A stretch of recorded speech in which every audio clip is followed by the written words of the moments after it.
अस्सलाम वालेकुम, खुश आमदेद, सुबह खैर तमाम देखने वालों को। प्रोग्राम है गुड मॉर्निंग कराची और मैं हूं आपका मेज़बान मोहम्मद यासर। प्रोग्राम में नाज़रीन मुख्तलिफ हवालों से गुफ्तगू की जाती है, मुख्तलिफ मामलात पर, मसाइल पर गुफ्तगू करते हैं। आजकल मौज़ूए गुफ्तगू मुल्की हालात हैं, सियासी सूरत हाल और माशी सूरत हाल। माशी सूरत हवाल जो हाल है उसके हवाले से क्या कहा जाए, महंगाई में रोज़ बरोज़ इजाफ़ा हो रहा है और सोशल मीडिया के ऊपर एक तूफ़ान बरपा है। हर शख्स अपनी राय का इजहार कर रहा है और बढ़ती हुई महंगाई के हवाले से जो आप समझ लीजिए कि सूरत हाल पैदा हो रही है या होने वाली है, उसके ऊपर तबसरा कर रहा है। ये वो तमाम मामलात हैं जिसकी निशानदही बहुत पहले से की जा रही है और ये कोई पहला मौका नहीं है कि चीज़ें महंगी हो रही हों या पेट्रोल की प्राइसेस में इजाफा हो रहा है। ये सब कहने का मकसद ये है कि इससे पहले भी जो अदवार रहे हैं मुख्तलिफ, चाहे कोई भी हुकूमत हो, मैं ये बार बार बात दोहराता हूँ, हर दौर में कमोबेश ऐसी ही सूरत हाल का सामना आवाम को करना पड़ा है और बहुत कम ऐसे मौक़े आए हैं जिस वक्त आवाम ने सुख का सांस लिया हो। तो बहरहाल इसकी वजह क्या है ये समझना बड़ा ज़रूरी है। ये जो मौशी मामलात हैं क्यों इतने पेचीदा हो गए हैं कि संभलने का नाम नहीं ले रहा है, और जो हमारे मौशी माहिर हैं या ज़िम्मेदार लोग हैं क्यों इसको काबू करने में नाकाम है। ये बड़ा आम सवाल है। क्या ये इंतहाई पेचीदा मसला है? ये ऐसा मसला है जिसको हल नहीं किया जा सकता? पूरी दुनिया में महंगाई के असरात नज़र आ रहे हैं लेकिन एक आम आदमी का मयार ज़िंदगी उतना मुतासर नहीं होता जितना तरक्की पजीर ममालिक या आप समझ लें कोई तीसरी दुनिया के जो ममालिक हैं वो इससे ज़्यादा मुतासर नज़र आते हैं। तो सवाल ये कि क्या वजह है कि इसको इस मौशी सूरत हाल को काबू करने में अभी तक कोई भी हुकूमत नाकाम क्यों रही है। इसके साथ साथ दीगर मामलात इसके ऊपर पिछले प्रोग्राम्स में बात होती रही है, सियासी मामलात के हवाले से भी, और सियासी मामलात के अंदर भी हमें उतार चढ़ाव हर दौर में नज़र आया है और इस वक्त भी कमोबेश ऐसी ही सूरत हाल का सामना हम लोग कर रहे हैं।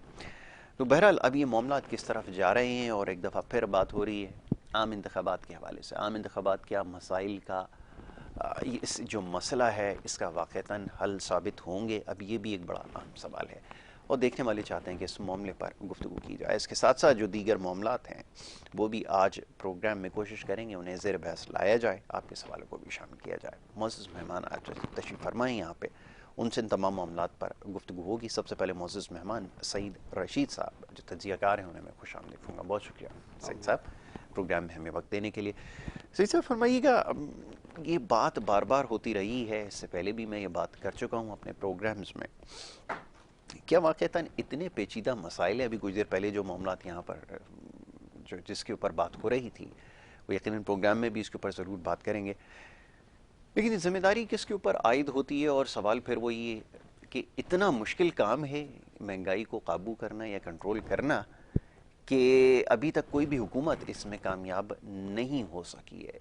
दो चीज़ें इसकी हो सकती हैं, दो वजूहात शायद इसकी हो सकती हैं। या तो आप इन मामलात को समझते नहीं हैं, या हमारे यहाँ एक हरफ आम में कहा जाता है आप नाअहल हैं, मामलात को आप नहीं सही तरह से चला सकते, या आप दानिस्ता तौर पर इन सारे मामलात को लिंगर ऑन कर रहे हैं। जी अब ज़रा फरमाइए। देखिए, आज हम दो तीन चीज़ें इंपॉर्टेंट कवर करेंगे जी ज़रूर, जो मेरी ख्वाहिश है कि आवाम को पता चले, ज़रूर कीजिए। जैसे मैंने जल्द से जल्द उसों को लास्ट टाइम बताया। जी अच्छा, अभी हम महंगाई को थोड़ा सा डिस्कस करते हैं। देखिए यासिर, आप घर पे आपकी वाइफ हैं या बच्चे हैं, आपकी 1 लाख सैलरी है और आप अपना जो बजट बनाएंगे तो 1 लाख के अंदर बनाएंगे। जी एक महीना ऐसा हो सकता है कि आप बोलें यार इस महीने हम जो है ये थोड़ी सी मज़े कर लेते हैं तो 10,000 किसी से उधार ले लेंगे। हर महीने तो नहीं कर ऐसा सकते ही। ना। तो बिलहसुल कौम हमें पहले ये समझना चाहिए। हाँ, उसमें एक चीज़ है कि आपके घर में आपकी अगर वाइफ ग्रॉसरी करती हैं तो उनको ये पता होना चाहिए कि किधर सेल है, किधर सस्ता है, किस जगह पे वो है। अगर वो राइट टाइम पे वो चीज़ें नहीं लें तो वो फिर मेरा ख्याल है कि आपकी और आपकी वाइफ की नाअहली है कि आपको फिर हिट कर रही है आके ना। बिल्कुल ठीक है। तो वो तो आपकी जिम्मेदारी है, वो गवर्नमेंट की भी जिम्मेदारी है। मगर ओवरऑल महंगाई को अगर आप सिनेरियो में देखें जी तो वो आवाम की भी और गवर्नमेंट की, दोनों की जिम्मेदारी है। जिम्मेदारी। डिसीजन लेना वक्त पे ये गवर्नमेंट का काम है। बिल्कुल ठीक। अगर वो गलती करते तो वहाँ, और जो कि लास्ट गवर्नमेंट के साथ प्रॉब्लम ये आई कि उन्होंने इसी तरह के ब्लंडर्स मारे, जिसकी वजह से अब जब $2 का थे LNG नहीं ली, पेट्रोल 0 पे चला गया, नहीं लिया, वो उनके वेस्टर्न इंटरेस्ट की वजह से आया। बाकी ओवरऑल देखें, अब मुझे बताइए, अब पाकिस्तान पे 2 चॉइस हैं। या तो ये है कि आप सब्सिडी दे के हर महीने 100 बिलियन का अपने ऊपर एक चीज लें और लोगों को पेट्रोल सस्ता दे दें, ठीक है, और जब 6 महीने बाद 600 अरब का लॉस आ जाए, वो उधार ले लें किसी से और पूरा कर दें, जिसकी हमें इजाजत नहीं देता। दूसरा ये कि आप एक सख्त डिसीजन लें कि आपने 200 का कर दिया पेट्रोल, और मैं आपको गारंटी करता हूँ 5-10% तो कम हो जाएगी हमारी, मगर इससे ज्यादा नहीं होगी। ये कौम बादशाह कौम है, बिल्कुल ठीक है। ये बल्कि अब फखर से डलवाएंगे, मैंने 200 रुपए का लीटर डलाया था और मैं ऐसे लॉन्ग ड्राइव पे चला गया, बताएंगे। बिल्कुल ठीक है। तो ये तो ऐसी चीज है, मगर मुझे जो लग रहा है जी, इन्होंने वेल कैलकुलेटेड काम किया है पूरी। देखिए इस वक्त मुझे इसी जगह पे कोई और आपके एंकर थे, उन्होंने बोला कि जो महंगाई तो इसी तरह बढ़ रही है और बढ़ती रहेगी, आने वाले कैसे कंट्रोल करेंगे। देखिए सिर्फ एक इनके पास पॉजिटिव है कि टोटल वोट का 25-27% इमरान खान के पास है जी, और 70% इनके पास है जी। तो इसका मतलब 70% की जो अवाम है वो इनके साथ है। तो ये डिसीजन जब लेंगे तो 70% को सामने रख के और उनकी मर्जी से लेंगे। बिल्कुल ठीक है। ये बहुत बहुत पॉजिटिव बात है इस वक्त पाकिस्तान की तारीख में। बिल्कुल ठीक है। पूरी 70% की पार्टियां एक साइड एक जबान होकर बात कर रही हैं। जो शहबाज शरीफ ने इसको कहा भी था कि मईशत के ऊपर एक कर लो चार्टर, नहीं किया इसने। तो अब इन्होंने ये कैलकुलेशन कर ली है सबने बैठ के, और जहां पर भी काफी लोग बैठ के सोचते हैं ना, वहाँ डिसीजन अच्छा आता है।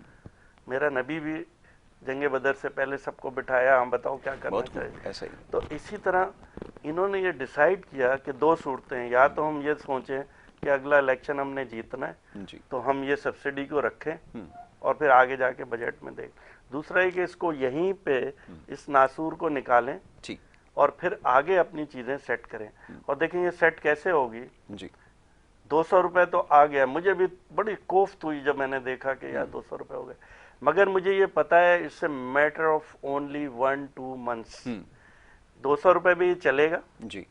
IMF जैसे ही क्लियरेंस हमें देगी, ये आपके World Bank, Asian Bank, Saudi Arab ये जैसे देंगे, आपके पास रिजर्व अंदर आएंगे। अब मुझे बताएं 202 का आपका डॉलर हो गया था जी। अगर वही डॉलर 170 पे हो जाए जी, 30 रुपए कम हो जाए जी, तो पेट्रोल आपका 30 रुपए कम हो गया खुद ही। बिल्कुल ठीक है। मतलब या इधर से बढ़ा लें या इधर से बढ़ा लें। इन्होंने फोकस किया है कि हमें डॉलर को स्टेबल करके 165-70 पे लाएंगे। और मैं आज आपको बता रहा हूँ 3 तारीख है, 4 तारीख, आप देख लीजिए इनका फोकस ये है कि 2 महीने के अंदर इसको समवेयर 170 पे ले आए, महंगाई खुद ब खुद नीचे आ जाएगी। देखिए रोटी का रेट भी चेंज होता है जैसे पेट्रोल और डॉलर चेंज, बिल्कुल ऐसा ही है, सो कनेक्टेड है। टोटल फोकस, और जो इमरान खान की प्रॉब्लम थी उस डॉलर को नहीं पकड़ सका और वो उसको। अच्छा, अब मैं इसके अंदर आपको वही जो मैंने लास्ट टाइम कही थी कि कॉन्स्पिरेसी की बात करता हूँ आपसे। देखिए कॉन्स्पिरेसी 2 तरह की होती है, एक पॉजिटिव भी होती है, एक नेगेटिव भी होती है जी, जी। मिसाल, आप किसी के खानदान की तलाक हो रही है तो मैं और उसके खानदान वाले मिलके एक कॉन्स्पिरेसी करें या एक प्लान करें और उनकी तलाक बचा लें, तो ये पॉजिटिव है। नेगेटिव ये कि मैं तलाक करवाऊं, ठीक है, ना हो रही हो मामला, मैं आपको शर्तिया बताता हूँ।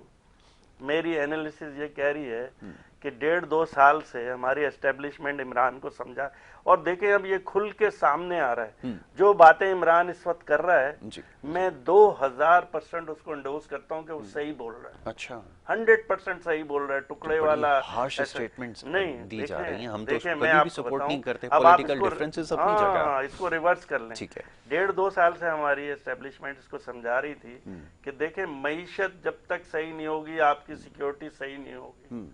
सिक्योरिटी और ये डायरेक्टली प्रोपोर्शनल है, इसकी समझ में नहीं आ रहा था, ठीक है। और अब जो ये इतना, बहुत लोगों ने कहा कि यार इस गवर्नमेंट को 6 महीने और चलाते, साल और चलाते, इसकी ऐसी तैसी हो जाती, इसको एक सीट भी नहीं मिलती। वो तो वैसे भी नहीं है। वैसे देखिए सूरत हाल ये है कि बार बार ये सवाल किया जा रहा था कि आप मामला चला किसके ज़रिए रहे। अगर आपने हम्माद अजहर के ज़रिए अगर इकोनॉमी सही करनी है तो फिर इकोनॉमी का इससे भी बुरा हाल होना था। वेरी सॉरी, ऐसे क्योंकि हर जगह फेलियर है। मैं फेलियर परफॉर्मेंस के हवाले से बात कर रहा हूँ, ज़ाती कोई वो नहीं है। आप जी किसी भी शोबे में उठा के देख लें, फेलियर आफ्टर फेलियर। अगर आपने असद उमर के ज़रिए करना था उसके लिए तो कुछ कहने की ज़रूरत नहीं है, 6 महीने के अंदर परफॉर्मेंस फ्लॉप सामने आ हो गई, गया। एक्सपोज हो गए सारे। तो ये सारे एक्सपोज हो चुके हैं, लोगों को पता चल चुका है, इनके अपने सपोर्टर्स को पता चल चुका है कि ये डिलीवर नहीं कर नहीं कर सकते थे, सकते। ये राइट चॉइस हाँ, नहीं थे, और जिसकी वजह यासिर से मैं आपको सिचुएशन यहाँ बताऊं, तक पहुंची जब है। जी। एस्टेब्लिशमेंट को ये चेक हो गया हम्म। तो इसको समझाना शुरू किया, इसकी समझ में नहीं आया। मगर जैसे ये मार्च अप्रैल आया, हम्म। मैंने 1 साल पहले कहा था कि मार्च अप्रैल में डन करेंगे, हम्म। इसलिए कि अब इससे ज़्यादा लिंगर ऑन नहीं कर नहीं किया सकते। जा सकता सर, बड़ी इन्होंने इसको क्रिटिकल समझाया, सिचुएशन इसकी थी। समझ में नहीं आया। हम्म। अब इधर 2000% एक प्लानिंग हुई है, 2000% प्लानिंग हुई है, और उसके किंग हैं हमारे प्लानिंग के आसिफ जरदारी साहब। अच्छा, जी, ये मैं बता दूं, वो कैसे? पीडीएम टूटी, ये हुआ सब हुआ, मगर एक दिन आप देखें आसिफ जरदारी साहब शहबाज शरीफ के घर चले गए। जी। क्या मतलब? अब सारी बातें हमने तुम्हारी मान ली, आ जाओ लाइन में। और किंग है वो इस सारे मफामत का ना। उसको एस्टेब्लिशमेंट ने, या मैं इस तरह नहीं कहता, एस्टेब्लिशमेंट ने कहा, सिद्ध भाई, उसको एक चीज़ जिम्मेदारी का- दी। एक चीज का जवाब दिए। ठीक है, आप अपनी बात जारी रखिए, लेकिन सवाल ये पैदा होता है क्या कोई अनकॉन्स्टिट्यूशनल मूव बनाई गई है नहीं नहीं, जिसके बिल्कुल जरिए? नहीं गई, बिल्कुल नहीं गई। यही मैं समझाने जी की कोशिश जी कर रहा प्लीज। हूँ कि एस्टेब्लिशमेंट को भी भूल जाए अभी। उसको एक जिम्मेदारी दी, हमारे जो गुड विशर्स हैं, कि देखो अगर अब ये 6 महीने चल गया, जी। जो इमरान ने कल बातें की है ना कि मुल्क टूट जाएगा, फौज तबाह हो जाएगी, ये हो जाएगी, इसलिए कि आपका जैसे बैंकरप्ट होगा मुल्क। नहीं देखिए, मैं एक बात बताता हूँ, गॉड फॉरबिड, खुदा ना करे, इस तरह की बातें करने से पहले देखें बड़ी जिम्मेदारी के साथ बात करें। अगर हम इस नशिस्त पर बैठे हैं ना बराजमाने, तो ये हम पर ये जिम्मेदारी आयद होती है कि कोई भी बात कहने से पहले उसको 100 नहीं 1000 दफ़ा पहले सोचें और उसके बाद कहें। पाकिस्तान के बारे में जिन हालात से मद्दोजर जो हम देखते हुए आए हैं, इस तरह के हालात ना जाने कितनी दफ़ा हमने देखे हैं, जंगें देखी और न जाने कैसा कैसा वक्त हमने देखा, लेकिन कभी भी हम नाउमीद नहीं हुए हालात से और खुदा की ज़ात से कि हमारे मामलात जो वो चलते रहेंगे। देखिए आगे जाके क्या हो सकता है ये कहना बड़ा मुश्किल है। पाकिस्तान जैसे मुल्क के अंदर कोई भी चीज़ प्रिडिक्ट करना, कल आने वाला वक्त क्या लेकर आता है नहीं कहा जा सकता। लेकिन हम एक बात हमेशा से कहते आए कि खुदा का वास्ता इस मुल्क के बारे में जब आप ज़बान इस्तेमाल करें, जब यहाँ के इदारों के बारे में, फ़ौज के बारे में, मुझे सबसे ज़्यादा तकलीफ़ किस चीज़ की होती है, मैं अपनी एक छोटी सी बात आपके साथ शेयर करूं, फिर मैं चाहूँगा आप गुफ्तगू जारी रखिएगा। ये फ़ौज के ऊपर हमारे तनकीद करना एक इतना आसान एक ज़रिया बन चुका है, ये सोशल मीडिया जिसके ज़रिए, और टीवी चैनल्स पे भी ना जाने लोग क्या क्या कहते हैं। लेकिन फ़ौज की जो कुर्बानियाँ हैं, अगर मैं यहाँ पे गिनवाना शुरू करूँ, आप यकीन करें मेरा तो कोई लेना देना नहीं है, मैं तो बिल्कुल एक अनबाइस्ड ओपिनियन आपको दे रहा हूँ, देखने वालों को दे रहा हूँ। लेकिन वो जो कुर्बानियाँ हैं ना, अभी मैं कुछ देर पहले भी देख कर आया हूँ, आपकी बॉर्डर पे खड़ा हुआ एक और जवान जो है वो बच्चा 23 या 24 साल उसकी उम्र है, उसके साथ पूरा ख़ानदान उसका है, उसको शहीद कर दिया गया। वो क्रॉस बॉर्डर जो फायर एक्सचेंज हो रहा है उसमें बेचारा शहीद हो गया। ये एक वाक़या है सिर्फ जो अभी कुछ देर पहले रिपोर्ट हुआ, जैसे मैं बता रहा हूँ। इसके अलावा न जाने इसी महीने के अंदर कितने आपके जवान शहीद हुए, और कुर्बानियाँ दर कुर्बानियाँ दिए जा रहे हैं। और फिर मुशर्रफ साहब एक बात कहते थे, मैं अक्सर उसको कोट करता हूँ, आप लाख इख्तिलाफ सही, बारिश होती है आपके पास सड़कें बंद हो जाती हैं पानी की वजह से, फौज को बुलाना पड़ता है, ऐसा ही है। अब तो नाले खुलवाने के लिए नाले खुलवाने के लिए आपने फौज को बुलाया, इवन ये कि ट्रैफिक आपसे कंट्रोल नहीं होता वो भी आपके लिए फौज ने कर दिया। उसके बाद भी अगर इतनी आप उनको मुखल्लिसात उनके लिए निकालें या उनके लिए बुरे अल्फाज इस्तेमाल करें, मैं तो कम अज़ कम बड़ी रिस्पेक्ट करता हूँ बीइंग ए पाकिस्तानी, और ये हक है, इस कौम का हक है कि ये जो आपका जो दिफाई निज़ाम है, अगर इसके ऊपर अगर आप सवालात उठाएंगे, तनकीद करेंगे और इस तरह की बातें करेंगे जो कुछ हो रही हैं, तो फिर इदारे का मोरल भी डाउन होगा, आपका दिफा भी कमज़ोर होगा। और इस पे हम एक जी पूरा प्रोग्राम करेंगे, जरूर जरूर कीजिए। देखें आज मेरी फौज है गुजारिश तो हमारा मुल्क रुका हुआ है, बिल्कुल ऐसा ही है, मगर क्यों नहीं जो आप समझते इस बातें बात कर रहे थे को? इसमें जी से कुछ पे जी मुझे जी, चल इख्तिलाफ चल है, आज नहीं करेंगे इस ठीक पर। ठीक। मैं सिर्फ ये बताऊं कि अमेरिका कभी भी हमें ग्रो नहीं होने देगा। ठीक है, अमेरिका का ये प्लान था कि इस मुल्क में अगर ग्रोथ हो रही है तो उसको ऐसी जगह पे ले जाओ वेंटिलेटर पे कि फिर ये हमारा मोहताज हो जाए, और यही प्लान करके उसने किया था। और हमारी सियासी लीडर्स और एस्टेब्लिशमेंट जी। एक्सेप्ट द इमरान, ये उनको सेंस हो गया था कि अगर इसको हमने आगे लिंगर ऑन किया तो ये मुल्क बैंकरप्ट होगा। हमारी ये फौज और जो ये आपके एटॉमिक उसकी बात कर रहे हैं ना, दिस इज 100% फैक्ट कि वो सब स्टेक पे आ जाएंगे। तो उधर इन्होंने डिसीजन लिया कि एक आईनी तरीके से मार्शल भी लग सकता था, उन्होंने नहीं लगाया, कोई और तरीके से भी हटा ग्राउंड तो सकते बनाया थे। जा रहा हाँ, था, लेकिन वो तो मगर उन्होंने एक आईनी तरीके से 70% की पार्टियों को बोला कि तुम इसको एग्जीक्यूट लेकिन करो। ये जरा फरमाइएगा, मैं अभी तक समझने से कासिर हूँ। अभी आपने कहा ना कोई साजिश होगी, या तो सूरत हाल ये होती कि हमारे पास हकीकतन लोग बाहर से आ रहे होते नौकरियां करने के लिए, मेरे बच्चों को यहाँ पे नौकरी मिलती, वो बिल्कुल मुतमईन होते, उनके चेहरों पे तमानियत होती, सड़कों पर हमें जो है वो ज़िंदगी रवां दवा नज़र आती, लोगों का मेयार ज़िंदगी बुलंद हो रहा होता। अगर ये सारी चीज़ें होती, अब यकीन कीजिए अगर साजिश नहीं भी होते, अगर कोई शख्स ये कहता कि उसके खिलाफ साजिश हुई है, मैं बिल्कुल ये मानने के लिए तैयार था। लेकिन हकीकत क्या है? हकीकत ये है कि जनाब 20 लाख लोग बेरोज़गार आपके दौर में हुए। आपके दौर में पहले 2.5 करोड़ बच्चा बाहर था, अब वो मुख्तलिफ नंबर एसोसिएशन हमें देती हैं, तकरीबन 3.5 करोड़ से ज़्यादा बच्चा स्कूल से बाहर हो गया। और रोज़गार के हवाले से मैं बता चुका हूँ, इंफ्रास्ट्रक्चर के हवाले से आप मुझसे बेहतर जानते हैं, और इसके अलावा दीगर शोबाजात में भी। अब सिर्फ यही देख लीजिए कि आज बिजली की लोड शेडिंग का सामना हमें करना पड़ रहा है ना।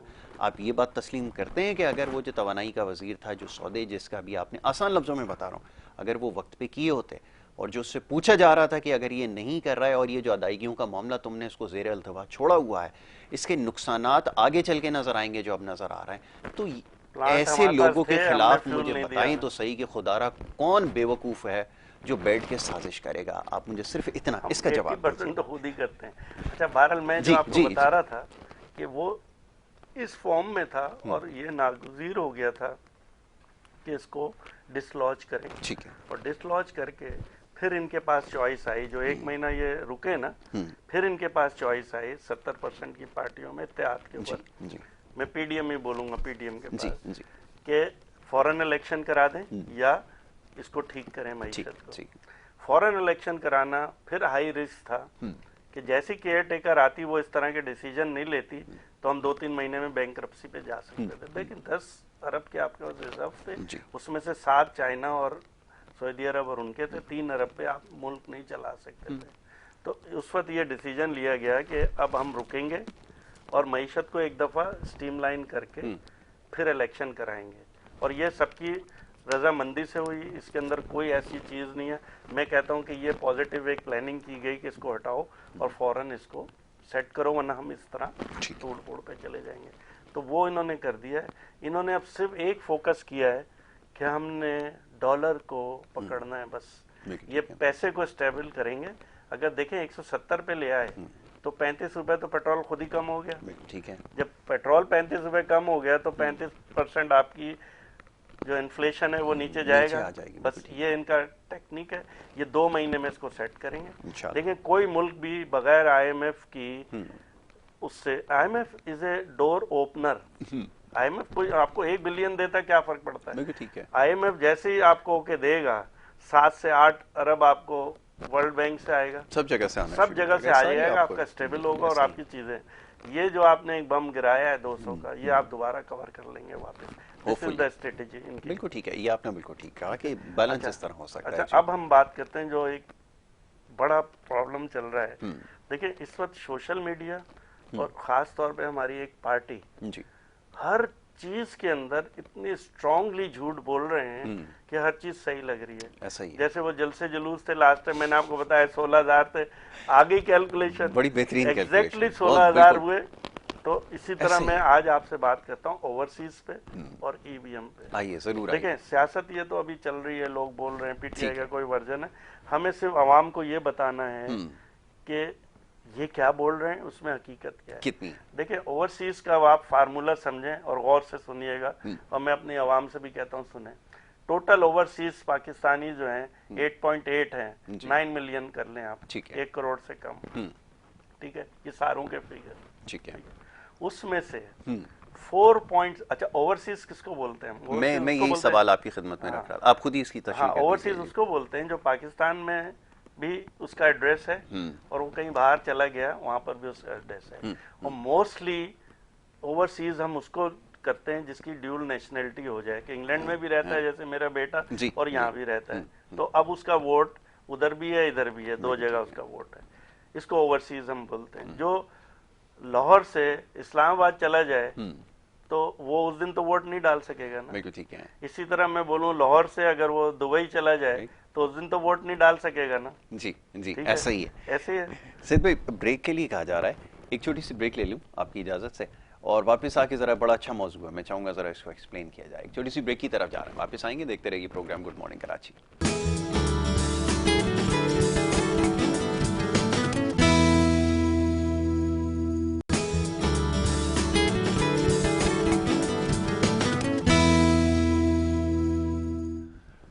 प्रोग्राम में एक दफ़ा फिर आपको खुशामदीद कहेंगे। ब्रेक पे जाने से पहले जी कुछ बात हो रही थी सियासी मामलात के हवाले से, जारी सियासी सूरत हाल और मौशी सूरत हाल, और एक और बड़ा अहम नुक्ता जिसके ऊपर गुफ्तगू हो रही थी वो ओवरसीज़ पाकिस्तानियों के हवाले से था। अब ये वोटिंग राइट होना चाहिए नहीं होना चाहिए, मुख्तलिफ लोगों की मुख्तलिफ राय इसके हवाले से है। हमारी राय क्या है इसके ऊपर अभी गुफ्तगू हो रही थी। हमारे मोअज़्ज़ज़ मेहमान सईद रशीद साहब तशरीफ़ फरमाए, वो कुछ बात कर रहे थे। मैं चाहूँगा वो गुफ्तगू का सिलसिला जारी रखें और वो ज़रा बता दें देखने वालों को कि आपकी नज़र में जो ओवरसीज़ पाकिस्तानी है, बैरून मुल्क मुकीम पाकिस्तानी, ये कौन है और क्या वोटिंग राइट्स होना चाहिए, बहस ये थी। जी, वोटिंग राइट्स पे तो हम बाद में आएंगे। जी जी, पहले इसका डाटा देख लेते हैं। हाँ, तो 4.6 मिलियन तो हमारे जो ओवरसीज जिसे हम बोल रहे हैं वो सारे सऊदी अरब, कतर और इधर है मिडिल ईस्ट में। जी, ठीक है। 8.8 में से 9 में से ये तो निकाल दें, ठीक है। उसके बजाय फिर आप आए यूरोप में, 2.6 है यूरोप में। 2.6 में से 1 मिलियन कश्मीरी और बल्दिस्तान के हैं, उनका वोट इधर लगता नहीं है उधर लगता है, वो भी निकाल दें, 16 लाख रह गए। बाकी कनाडा और अमेरिका मिला के 1 मिलियन है। ठीक है। अब आप इसको देखें कि एक होता है ना, मुझे चांद पे जाना है तो मेरे पास उसका तरीका भी होना जाने का। बिल्कुल ठीक है। वोटिंग राइट्स तो मैं कहता हूँ है उनके, चले बिल्कुल ठीक है, मगर उसको इम्प्लीमेंट कैसे करना है, सवाल ये। अब मैं आपको पहले 4.6 का बताता हूँ। 4.6 वो हैं जो हमारे छोटे छोटे इलाके से ड्राइवर, टैक्सी वाले, ये सारे गए। एक आदमी भी ऐसा नहीं है जो $500 से ज्यादा तनख्वाह लेता। बिल्कुल ठीक है। 4.6 के अंदर जी सारे यही हैं एवरेज, जो बेचारे कमाते हैं $50 रख लेते हैं, दरम रख लेते हैं, बाकी घर भेज देते हैं, यूँ रेमिटेंस भी आ जाती है आपको। उनको वोट से कोई वास्ता नहीं है। दूसरा, ये पॉसिबल नहीं है कि सऊदी अरब में, देखिए जब आप वोट देंगे तो आप कंपेन भी चलाएंगे। ठीक है भाई, 2 कैंडिडेट हैं यासिर और सईद, तो हम कंपेन भी चलाएंगे। सऊदी अरब किसी किस्म की सियासी एक्टिविटी अलाउ ही नहीं करता। बिल्कुल ठीक है। तो वो अलाउ ही नहीं करेगा कि आप वहाँ कैंपेन चलाएं। एक बात, कैंपेन चलाएगा कौन? जो बेचारा रात को सोता है, सुबह टैक्सी चलाता है, रात को सोता है, ये कैसे चलाएगा? दूसरा, पूरे उस जगह पे फैले हुए हैं, वोट किधर डालेंगे? एक जगह। इंटरनेट से वोटिंग, दुनिया का जितना स्कैम आ रहा है इस वक्त सारा इंटरनेट के थ्रू आ रहा है। सारे बैंक लूट रहे हैं, सारे बड़े बड़े हाईजैक हो रही हैं, सारी चीजें सब इंटरनेट से। और दुनिया ने ये कह दिया कि इंटरनेट से वोटिंग मत कराना। अमेरिका का जो ट्रंप का जीत हुई है, वो क्या हुआ है कि रशिया ने कोई ऐसा सॉफ्टवेयर करके सेट किया कि ट्रंप के ऊपर सारे वोट डाल दिए, वो जीता, वो ओवरसीज उनके उससे ना। तो ये तो बिल्कुल टोटल फेल है। अब फिजिकल वोटिंग कैसे कराएंगे आप? आपका कॉन्सुलेट या आपकी एम्बेसी एक जगह पे, तो पूरी जगह से लोग वहाँ आएंगे। तो 4.6 तो 0 कर दें आप, ये तो है ही नहीं वोटिंग। इनके यहाँ वोट है, अगर यहाँ आए वोट डाल दें। मेरा बेटा इंग्लैंड में, यहाँ वोट उसका है, वहाँ आए और डाल दें। बिल्कुल ठीक है। ठीक है। आप 2.6 से 1 निकाल दें, 1.6 रह गए पूरे यूरोप में। अब पूरे इंग्लैंड में आपने भी देखा है, स्कॉटलैंड है और कहाँ वेल्स है, उधर से क्या लंदन आएंगे सारे लोग? मुमकिन नहीं। सब जगह स्टेशन बनाएंगे। 50 लोग एक जगह रहते हैं लूटन में, तो क्या स्टेशन 50 के लिए बनाएंगे? पॉसिबल नहीं है। तो किसी और मुल्क की पॉलिटिकल कैंपेन या वोटिंग क्यों कंडक्ट करवाएंगे? क्यों करवाएंगे कि अपने मुल्क के अंदर सियासी एक्टिविटी करा दें? पागल हैं वो। नहीं, मुमकिन नहीं, मुमकिन ही नहीं है। तो ये वोट पॉसिबल ही नहीं है। इसका तरीका, जब ये शुरू में, ये तो इमरान साहब अभी कूद गए ना, इससे पहले इनको भी बहुत इसका जिसे कहते हैं ना वो था खन्नास, जी जी ओवरसीज तो इन्होंने उसकी कैंपेन चलाई थी, जैसे हमारे डैम की कराई थी ना जी जी के जी बाहर जी से आ जी, जाएगी, बाहर से तो इन्होंने कहा रजिस्ट्रेशन कराएं, 12,000 ने सिर्फ रजिस्ट्रेशन कराई, जी सिर्फ 12,000 ने। बताइए। ये इंटरेस्ट लेवल था।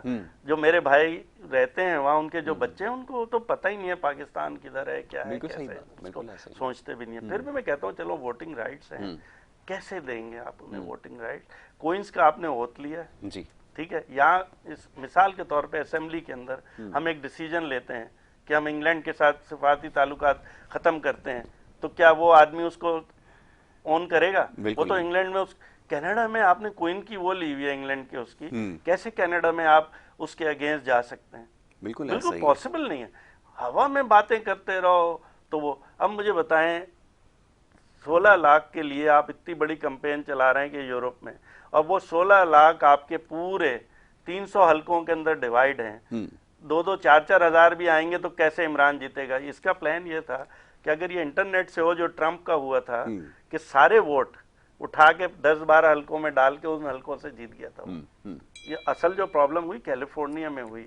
सर वहाँ पर मेरी एक छोटी सी गुजारिश है, ये मैंने निकाल के रखा हुआ है, ये वो ओथ है जो आपको लेना पड़ता है, ये ऊपर आपके लिखा हुआ है, इसको अंग्रेजी में ज़रा आप पढ़ के बता दीजिए ताकि सुनने वालों को भी पता चल जाए कि ये ओथ है क्या और इसके माने और मफहूम क्या है। I name swear by Almighty swear God, कहते हैं कसम उठाने को, God that on becoming a British citizen, I will be faithful and bear true allegiance to Her Majesty Queen Elizabeth II, her heirs, वो क्वीन ही नहीं, उसके बच्चों के भी and successor according to the law, उसके सक्सेसर तक मैं उनको फॉलो करूंगा। अब मुझे बताएं, इंग्लैंड हमारे पर बाइंडिंग डाल देता है तो हम इधर असेंबली में क्या करेंगे? कोई और बड़ा इशू, कड़क जंग छिड़ जाती है हमारी, तो क्या करेंगे आप? किसको सपोर्ट करेंगे? अच्छा, अगेन ये आपने कसम उठाई है, मैं यहाँ पर आपको फिर बता दूं कि ये जो ओथ आप लेते हैं ये बरतानिया का शहरी और सिटीजनशिप के लिए, मुसलमान कुरान पे रखता है, I swear by almighty God that on becoming a British citizen, यानी मैं बरतानिया का शहरी बनने के लिए कसम उठाता हूँ, अल्लाह के नाम से उस पर लिखा है, I will be faithful and bear true allegiance to her majesty queen Elizabeth II, her heirs and successors according to law, कानून के मुताबिक मैं उनका ताबेदार रहूंगा और उनके आने वाले, उनके हेयर्स का, यानी कि उनके जो उसके बाद उनकी जो औलादें आएंगी। जी, पहले ब्रिटिश हिस्ट्री पार्लियामेंट पढ़नी पड़ती है, एक टेस्ट होता है जी, फिर उसके बाद वो एलिजिबल होता है नेशनलिटी। आपको पता होना चाहिए कि क्वीन आई थी, कितने क्या है, आपका सदर कौन था, पूरा हिस्ट्री के सवाल होते हैं 100, वो पूरे पता है कहाँ वेल्स है, कैसे आजाद हुआ था, क्या हुआ था, पार्लियामेंट कैसे, हमारा कॉन्स्टिट्यूशन कैसे, वो पूरा करके उसके बाद फिर वो नेशनलिटी देते हैं। तो आप बताएंगे प्रोसेस पॉसिबल ही नहीं है इंग्लैंड में, तो यूरोप में मैंने आपको बता दिया। और फिर मैं कहता हूँ लेट से वो दें भी दें किसी तरह पोलिंग करके, तो आपके 300 हलकों में 1.5 मिलियन के क्या 2-3 हजार आएंगे, क्या कंट्रीब्यूशन आएगी? तो इसको तो भूल जाएं, ये डेटा बताता है कि ये पॉसिबल नहीं है। इसको किसी और अंदाज से कभी फिजिबल करेंगे, ठीक है? अब मैं आपसे ईवीएम पे बात, आइए जरा। ईवीएम पे किसी ने बात नहीं की। मैंने एक वीडियो बनाई थी, फिर डॉन न्यूज में मैं आया था, पूरा उन्होंने मुझे समझाया। देखिए, मैं आपसे कहूँ लाहौर जाना है तो आप बोलेंगे चलेंगे, मगर मैं बोलूँ आपसे गधा गाड़ी पे जाना तो आप बोलेंगे आप जहाज आ गए तो गधा गाड़ी पे क्यों जाएंगे, कभी भी नहीं जाएंगे आप। इलॉजिकल है। सेम ये बात है टेक्नोलॉजी, एक टेक्नोलॉजी आ गई, इसको यूज करना चाहिए, ठीक। मगर मैं आपको ये बोलूं कि जो जहाज हैं हफ्ते में एक गिरता है, तो आप जहाज पे जाओगे? फिर आप बोलोगे मुझे नहीं जाना भाई, गधा गाड़ी पे जाऊंगा। बिल्कुल ऐसा ही। तो टू इंश्योर, एक दुनिया के अंदर जब ये रॉकेट्स जाते थे तो इन्होंने एक सिस्टम बनाया था। देखें, होता ये था कि वो आपने गोला देखा है, गोला जिसपे तीर मारते हैं जी, मैं वैलिडेशन और उसका सर्टिफाइड ऑडिटर हूँ, मैं बताता हूँ कि ये कैसे होता है। वो गोला होता था ना पहले, तो गोले पे आप सेंटर में तीर मारे, बुलजाई, अगर उसके कोनों पे मारे तो आप एक्यूरेट तो हैं, but you are not precised, इसलिए कि आप साइडों पे मार रहे हैं, ठीक है। अब आप गोले से बाहर मार दिया आपने और सारे एक ही जगह पे मारे, you are precise not accurate, बिल्कुल ठीक ठीक है, है, बिल्कुल ये ठीक दो है। दुनिया में चीजें आ गई। जी। सब कहते हैं प्रिसाइज और एक्यूरेट की चीजें, ऐसा नहीं है, नहीं। दोनों जमीन आसमान का। फिर एक सिस्टम था कि कैलिब्रेशन करा लो अपने गैजेट्स की, तो फिर भी प्रॉब्लम्स आने लगी। फिर उन्होंने कहा नहीं, वैलिडेशन करो। बिल्कुल ठीक है। और वैलिडेशन वो चीज होती है करने से पहले करते हैं। जी। देखिए, एक तो मैं ये है कि जहाज में बैठ जाऊं, जहाज तबाह हो जाए तो मैं एक इनिशिएटिव डाटा बना लेने दूं, से पहले पहले ठीक है, वैलिडेशन हमेशा करने से पहले पहले की जाती है कोई भी जब ये काम ऊपर करना। जाते थे तो ये कैलकुलेट करते थे कि ये कितना सेफ है। उसमें एस्ट्रोनॉट्स जी। बैठे हुए हैं, वो जी। मर जाएंगे चारों बिल्कुल पांचों, ठीक है। तो वो तो उनके लवाकिन केस कर देंगे, तुमने मरवा दी। बिल्कुल ठीक तो है। वो पहले उसको वैलिडेट करते, दुनिया में वैलिडेशन आ गई। बिल्कुल ठीक और है। वो वैलिडेशन कैसे करते थे, एक सिक्स सिग्मा आपने सुना होगा, जी। मैं उसका ब्लैक बेल्ट हूँ। माशाल्लाह। सिक्स सिग्मा ये कहता है कि जब भी आप 1 मिलियन को एक्टिविटी करें, मिसाल में पानी पीऊं, जो भी एक एक्टिविटी करें, कोई सी, बर्तन धोएं, जी। टाइपिंग करें, जी। प्रोडक्ट बनाएं, कैप्सूल बनाएं, बिल्कुल ठीक है। 1 लाख आप एक्टिविटी करेंगे, उसमें 3.4 अगर एरर आ जाते हैं जी। तो 6 सिग्मा है आपका प्रोसेस। बिल्कुल ठीक है। 3.4 का मतलब ये कि आपका जो प्रोसेस है वो है 99.9999। नहीं। ठीक है, ठीक इसको आप है। डिवाइड करें तो 3 मिस्टेक्स आती 1 मिलियन। जी। और इससे ऊपर सिवाय अल्लाह के कोई दात नहीं है, नहीं है। ये एरर आएगा ही आएगा। बिल्कुल ठीक है। मगर वो भी इतना खतरनाक है, मैं बोलूं हर 1 मिलियन पे 3 फ्लाइटें गिरेंगी तो कितने लोग मरेंगे, बिल्कुल मगर ऐसा ही। फिर भी वो सिग्मा रेट है। तो ऐसी चीजें जो जिंदगी, कोई डिसीजंस, कोई लोगों की फलाह बहबूद के लिए हो, तो उसको पहले वैलिडेट करते हैं। मिसाल, एक मेडिसिन आ रही है, वैक्सीन, उसे पहले वैलिडेट करके क्लिनिकल ट्रायल करेंगे। जी।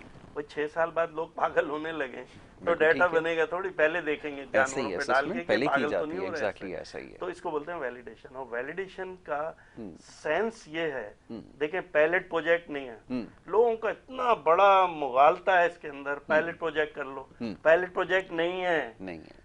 इसको बोलते हैं वैलिडेशन। वैलिडेशन का मतलब होता है कि ये मशीन, ये आला कंटिन्यूस सही चल रहा है, जी। कंटिन्यूस सही चल रहा है, और डेटा से, डॉक्यूमेंट एविडेंस से एस्टेब्लिश कर रहा है जी। कि ये सही चल रहा है। बिल्कुल ठीक ऐसे है। नहीं मैंने कह दिया ये आला सही चल रहा है, नहीं, सही बिल्कुल चल रहा है कंटिन्यूस, जी। 1 घंटा नहीं, कंटिन्यूस। बिल्कुल 10 कारकर्दगी घंटे के का मैार डाटा को जांचा लेना जाता है। पड़ेगा, बिल्कुल ठीक है। और असेसमेंट के बाद वो डाटा डॉक्यूमेंटेड एविडेंस से साबित करना होता है। वो कैसे, अब मैं बोलूं आपसे कि ये सफेद है और आप बोले नहीं काला है, तो हमें एक काला स्टैंडर्ड रखना होगा, बिल्कुल दोनों को मिलाएंगे। जज अगर ये काले से मैच करे तो हम कहेंगे ये काला है, स्टैंडर्ड। बिल्कुल ठीक तो है। वैलिडेशन का मतलब ये होता है कि प्री डिटरमाइंड करने से पहले आप एक स्टैंडर्ड बना देते हैं। बिल्कुल ठीक है। ठीक है, कि ये पेन जो है इतना लिखेगा, ठीक है, जी। और अगर इससे कम लिखे तो फेल है, बिल्कुल ठीक इससे है। अच्छा लिखे तो पास है। बिल्कुल ठीक इसे है। बोलते हैं वैलिडेशन का प्रोटोकॉल जी। लिखना। जी। अब आपने प्रोटोकॉल लिख दिया, अब आपके कितने हल्के हैं, 3,500 हल्के हैं, बिल्कुल ठीक है। कैंडिडेट फर्क हैं सब जगह। बिल्कुल ठीक ये है। ईवीएम लगती है जहाँ 2 पार्टियां हों, जैसे अमेरिका में ऐसा ही है। एक ठप्पा इधर एक ठप्पा, तो एक डेमोक्रेट्स हो मशीन को गए। वैलिडेट कर बिल्कुल लिया, ठीक है, हाँ। तो सारी चीजें Republicans, वैलिडेट। yes। इधर आपको हर बूथ को वैलिडेट करना पड़ेगा। देखिए, एक में यासिर है, एक में सईद है, कैंडिडेट्स फर्क है। बिल्कुल ठीक है। आपको पहले एक डमी बनाना पड़ेगा जिसमें ये बताना होगा कि यासिर अगर 100 वोट ले, जी। ये 20 ले, पीपल्स पार्टी इतनी ले, और फिर उतने डलवा के उसका रिजल्ट देख के मैच करेंगे। और आपको प्रोटोकॉल में पहले लिखना होगा कि 2% एरर आए तो हम इसको अलाउ कर देंगे, 3 आए तो फेल। 2% का एरर समझते हैं आप, बिल्कुल ठीक है। लाखों के वोट इधर से उधर चले जाएंगे। ये 6 सिग्मा पे चलेगी। ये नहीं, तो लाइफ ये सेविंग तो है। सईद भाई देखें, ये तो तमाम चीज़ें जब ये मरहले पे थी इनिशियली कि इस मशीन को बनाया जाएगा, इसके लिए बेहतरीन मौका ये था कि उस आपके जो दौर था उसमें 2-3 मौके ऐसे आए, जैसे कैंटोनमेंट का इलेक्शन आया, बल्दियाती 1-2 जगह हुए या बाई इलेक्शन हुए। ये आपके लिए एक मौका था, इसमें एक लिटमस टेस्ट जो है वो हो सकता था, आपको पता चल जाता है। जी। पहले आपको वैलिडेट वो करके देखें, और फिर पैलेट पे उसको आजमा के अच्छा देखें। उसकी अब मशीन के हवाले से जो मशीन मेरी नज़र से गुजरी, जितना मैंने एग्जामिन किया, ज़ाहिर है पूरी असेसमेंट तो मेरी भी हो सकता है ठीक ना हो, लेकिन उसमें मार्जिन ऑफ एरर मौजूद था, जिसकी वजह से इलेक्शन कमीशन ऑफ पाकिस्तान ने पहले तो ऑब्जेक्शन लगाया कि हम ये काम को चेंज कर रहे हैं जी। हमें फैसिलिटी क्या मिल रही है, सिर्फ एक फैसिलिटी मिल रही है, जी। बाकी सारे काम वैसे ही हो रहे हैं, आना है, अनाउंस करना है, टिकट देना जी, है, सब कुछ करना है, सिर्फ एक फैसिलिटी मिल रही है कि जब इलेक्शन खत्म हो जाए तो वो काउंट करके देगा। For this you have to invest at least 50 billion. जी, सिर्फ इतनी सी बात के कि कैलकुलेट मैं करके उसी तरफ आ रहा था। अब देखिए कैलकुलेट का एरर वैलिडेट से पता चलेगा जी। कि आपने एक डाटा बना के प्रोटोकॉल में लिख दिया और उसको चलाया और देख लिया कि ये एरर दे रहा है कि नहीं, उतने ही वोट यासिर को चले, फिर एक दूसरे के करें, सारे सिनेरियो बना के उस मशीन को वैलिडेट करके उस जगह पे लगा दें और उधर एक पायलट प्रोजेक्ट कर दें। इस तरह स्लोली हम इंडिया का ये मिसाल देते हैं, 20 साल लगे हैं, 22 साल। 98 में उन्होंने स्टार्ट किया था, अब जाके वो कुछ जगहों पे इस काबिल हुए हैं, बिल्कुल ठीक है। और उसमें भी एरर आ रहे हैं। जर्मनी, इंग्लैंड, फ्रांस सब ने रिजेक्ट कर दिया। उन्होंने कहा ये पॉसिबल नहीं है, इसमें बेईमानी के चांसेस बहुत ज्यादा है, बिल्कुल ठीक है, बहुत ज्यादा है। और ये वो बातें कर रहे हैं वो लोग जिनको साइंस के स्पेलिंग नहीं आते। फवाद चौधरी बन गए साइंस के, वो चौधरी फराज बन गए। ये लोग ईवीएम पे बात कर रहे हैं जिनको पता नहीं वैलिडेशन क्या होती है और एक्यूरेसी क्या होती है। वही आपसे अर्ज कर रहा हूँ, यही सबसे बड़ी गलती हो रही थी। ये तो बड़ी बुनियादी चीज़ है जिसका आपने तस्करा किया, नाम लिए बगैर। मैं ये बात इससे पहले भी कर चुका हूँ कि यही सूरत हाल बिल्कुल एग्जैक्ट सिचुएशन आपकी दीगर मामलात में भी, इकोनॉमी के मामलात में भी। ये आपने एक तरीकाकार बताया कि ये वो तरीकाकार है कि किसी भी चीज़ को चलाने के लिए, सिस्टम को रन करने के लिए, अगर उसको खामियों से बचाना है तो एक टेस्ट है, एक असेसमेंट है, एक वैलिडेशन, जिसके बारे में भी आपने बताया। अगर ये कर ली जाए, बड़े बड़े कंसल्टेंट हैं हायर की, आपको सर्टिफाइड करके दे देंगे, बिल्कुल ठीक है। वही सारा आपके बिहाफ पे सारी चीज़ें करके आपको उसकी रिपोर्ट बनाकर दे देंगे, जिसकी बुनियाद पर आपको फैसला लेना होता है। अगेन फैसला लेना होता है। लेकिन यहाँ सारा मसला ये मैं बताऊं, इन्होंने ये बात आज से 6 साल पहले की थी और जिन मुल्कों में चली थी ना, वहाँ एक डेलीगेशन भेजा था और वो रिपोर्ट आज पार्लियामेंट में पड़ी भी है, कोई पढ़ता नहीं है। उन्होंने टोटल इसे कहा था रबिश, गार्बेज करो, ये नहीं कि चलने के काबिल है। सर हम सरफेस कर दी थी, बता भी दिया था उसके बारे में, लेकिन वो क्या लिख रहे हैं वो लोग कि ये क्या। ये बात जब उनको उस वक्त भी पॉइंट आउट की गई थी एक दफा, क्योंकि यहाँ तो डिस्कशन इतनी होती नहीं है, लेकिन ये पॉइंट आउट की गई थी कि ये जो ऑब्जर्वेशन है इसके ऊपर जो दी गई है, जरा उसको गो थ्रू करें और उसके बाद वो करें।